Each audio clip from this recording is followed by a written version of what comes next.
வணக்கம் வணக்கம் ஃப்ரெண்ட்ஸ், எல்லாம் எப்படி இருக்கீங்க? நல்லா இருக்கீங்களா? டீ காஃபி சாப்பிட்டீங்களா? மேரி வணக்கம். மேனி மேரி மேரி வணக்கம் செய்யுங்க. வணக்கம் வணக்கம் செய்யுங்க. வணக்கம் செய்யுங்க. வணக்கம் அங்கே பாருங்க. வணக்கம். Good morning. எல்லாம் நம்ம என்னென்ன பண்ணுறோமோ எல்லாம் தெளிவாக பண்ணுவோம். எப்படி இருக்கீங்க எல்லாரும்? எப்படி இருக்கீங்களா? நல்லா இருக்கீங்களா? நிறைய பேர் கமெண்ட்ஸில் சொல்லியிருந்தாங்க, ஆனால் வயிற்று வலிக்கு ஓம் வாட்டர் குடிங்க, லெமன் டிகாஷனில் போட்டு குடிங்க, அவன் லெமன் தண்ணி குடிங்க சொன்னாங்க. எல்லாத்தையும் ட்ரை பண்ணிட்டேன். இப்போ வயிறு உரம் சரியாயிடுச்சு. ஒன்றும் இல்லைங்க. என்ன பிரச்சனைனா, இந்த மாம்பழத்தை சாப்பிட்றது, அது கல் வச்ச மாம்பழமா கல் வைக்காத மாம்பழமா தெரியாது. ஸோ இப்போ கொஞ்சம் வயிறு சரியாயிடுச்சு. இருந்தாலும் லைட்டாக கொஞ்சம் சாம்பார் சாதம்லாம் கொஞ்சம் சாப்பிட்டு முடிச்சிட்டேன். இப்போ கொஞ்சம் பரவாயில்ல. ஆசையை துன்பத்திற்கு காரணம் பண்ணுவாங்க. ஒரு பழம் சாப்பிட்டா என்ன ஆகுறது? இந்த மாதிரி தான் பிடிக்கும். இப்போ கொஞ்சம் பரவாயில்ல. இன்றைக்கி மீராமாய் கேக் பண்ணியிருக்காங்க. என்ன கேக் மீராமாய் பண்ண? அவன் கீழே வந்துருப்பான். ஒயிட் ஃபாரஸ்ட் நம்ம செந்தில்குமார் பிரதரா?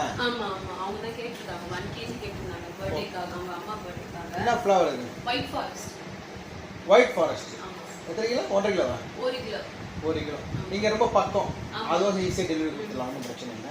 அவர் வில்லிவாக்கத்தில் ஏதோ டெலிவரி வில்லிவாக்கம். அது எப்போ? அது ஃப்ரைடே கேட்டிருக்காங்க. ஃப்ரைடே ஈவினிங் அந்த மாதிரி கேட்டிருக்காங்க. அவங்க ரெண்டு கேக் ஆர்டர் பண்ணியிருக்காங்க. ஒன்று சாக்லேட் ரஃபில், இன்னொன்று பட்டர் ஸ்காட்ச். அதுக்கப்புறம் லைக் ப்ரௌனி ஆர்டர் பண்ணியிருக்காங்க. ப்ரௌனியும் பண்ணியிருக்காங்க. ஓகே.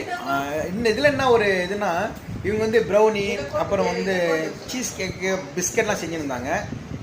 ஒரு ஃபியூ டேஸ் முன்னாடி ஒரு கேக் செஞ்சு டெலிவரி கொடுத்துட்டு வந்தாங்க. நான் இல்லை, எங்கள் மருமகளும் எங்கள் ஒய்ஃபை எடுத்துகிட்டு போயிட்டு எந்த இடம்? ஈஞ்சம்பாக்கம். அது வீடியோ போட்டிருந்தேன். நல்லா எல்லாருமே நல்லா இருக்கு சொல்லி பாராட்டியிருக்காங்க. அதை பேஸ் பண்ணி இன்றைக்கி ஒரு பர்த்டே கேக் ஆர்டர் வந்திருக்கு. வில்லிவாக்கத்துக்கு வெள்ளிக்கிழமை ஆர்டர் வந்திருக்கு. ஸோ பர்த்டே கேக்கு சிறப்பாக பண்ணி தரப்படும். நீங்கள் ஃபேஸ்புக்கில் பார்த்தீங்கன்னா பார்க்கலையா தெரியல, ஒரு அம்மா குழந்தைக்கு பர்த்டே. அந்த பர்த்டேக்கு அந்த கடையிலேருந்து கேக் வாங்கி போட்டு கட் பண்ணிக்கிறாங்க. குழந்தை ஊட்டிகிட்டு இருக்காங்க. குழந்தை சாப்பிட்டு வயிற்று வலி லூஸ் மோஷன் இருக்குது. அந்த கேக் ஓப்பன் பண்ணி பார்த்தா அது கெட்டு போன கேக்கு. அந்த கேக் எடுத்து அந்த கடையிலேயே ஒரு மேடம் இருக்காங்க, அந்த கடையோட ஓனர், துண்ணுங்க துண்ணுங்க துண்ணுங்க, அவங்க துண்ணவே மாட்டேன்ட்டாங்க. எப்படிமா நீ கெட்டு போன கேக்கை தருவ சொல்லிட்டு. ஸோ இந்த ரிஸ்க்கெல்லாம் நிறைய இருக்குது. எங்களை பொறுத்த வரைக்கும், எங்கள் மருமகளை பொறுத்த வரைக்கும் கேக் பண்ண நீங்கள் எப்போ பர்த்டேவோ அன்னைக்கு முன்னால் சொல்லிட்டீங்கன்னா மறுநாள் காலையில் பண்ணி சாயங்காலம் கொடுத்துருவாங்க. இல்லை ஏன்னா கிரீம்லாம் லைக் அவங்க ஸ்டாக் வச்சிருப்பாங்க கடையில. ஸோ அவங்க 2 மாசம் எக்ஸ்பைரி டேட் இருக்குன்னா அதை வாங்கி தர மாட்டேன் நான். ஸோ எப்போ க்ரீம் கேக் ஆர்டர் இருக்கோ அப்போ மட்டும் தான் நான் க்ரீம் வாங்கி பண்ற மாதிரி இருக்கும். சரி, ஓகே.